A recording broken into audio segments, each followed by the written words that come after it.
Tahukah kalian bahwa pada masa Perang Dunia Kedua, ada seorang pilot Nazi Jerman yang menciptakan taktik baru yang hingga kini dipakai oleh Angkatan Udara militer modern? Lantas, siapakah ia? Daripada bingung-bingung, yuk kita bahas sampai akar-akarnya.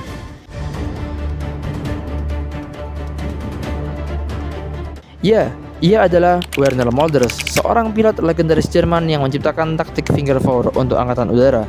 Lahir di Jerman, Mölders memulai karir militernya sebelum Perang Dunia Kedua. Namun namanya benar-benar melesat saat konflik meletus. Ia pertama kali mengasah kemampuannya dalam Perang Saudara Spanyol, di mana ia mulai mengembangkan pendekatan baru dalam pertempuran udara, sesuatu yang kelak akan berdampak besar di Eropa. Mölders adalah pelopor formasi tempur yang dikenal sebagai Finger Four, formasi 4 pesawat yang fleksibel.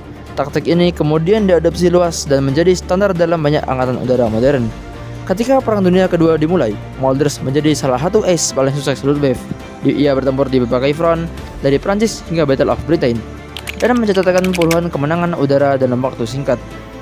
Kecepatannya dalam berbagai situasi, ketenangan dalam tekanan, dan presisi dalam menyerang menjadikannya salah satu pilot paling ditakuti di langit Eropa. Namun, seperti banyak tokoh besar dalam perang, kisahnya tidak hanya tentang kemenangan. Mölders juga dikenal sebagai perwira yang relatif berbeda dalam hal sikap. Ia menjaga hubungan profesional dengan bawahannya dan dalam beberapa catatan menunjukkan jarak terhadap ideologi ekstrem Nazi. Ia adalah contoh dari seorang prajurit yang fokus pada keahlian dan tugas di tengah sistem yang syarat propaganda. Pada tahun 1941, di puncak karirnya, Mölders tewas dalam kecelakaan pesawat, bukan dalam pertempuran, tetapi dalam penerbangan rutin. Ia gugur pada usia muda saat masih menjadi salah satu pilot paling berpengaruh di Luftwaffe.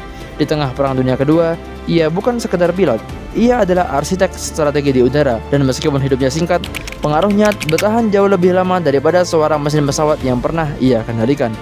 Nah, jadi gimana nih menurut kalian? Apakah ada tokoh-tokoh Perang Dunia Kedua lain yang karyanya juga digunakan hingga saat ini? Coba tulis di kolom komentar.